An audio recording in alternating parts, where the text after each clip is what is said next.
vous avez promis au peuple congolais par le biais de votre gouvernement d'amener le pays aux élections présidentielles au mois de décembre. Est-ce que vous y croyez à ce jour?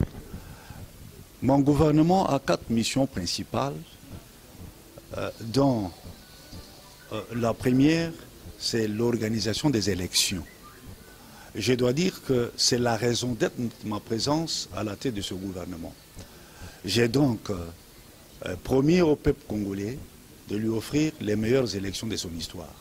Et donc, comme cela a été convenu dans le cadre de l'accord que nous avons signé, qui constitue notre feuille de route aujourd'hui, je vais donc devoir impérativement, le président de la République entendu, conduire le peuple congolais aux élections. Mais c'est au mois de décembre, monsieur le Premier ministre. Vous y croyez? Nous serons en mesure de les organiser au mois de décembre.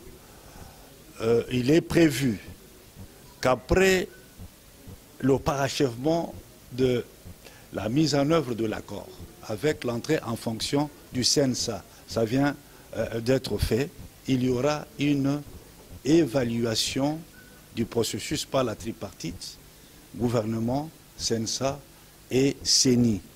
Au terme de cette évaluation, un calendrier sera publié et c'est suivant la chronologie qui sera publiée par la CENI que nous irons donc aux élections. Je ne pense pas, compte tenu de certaines contraintes techniques sur le terrain, avec bien sûr en relief le retard pris dans le cadre des opérations préélectorales dans le Kasaï, avec l'insécurité qui a les domiciles, que nous soyons à mesure d'organiser les élections cette année. Toutefois, c'est une volonté, une détermination affichée d'aller aux élections dans les meilleurs délais.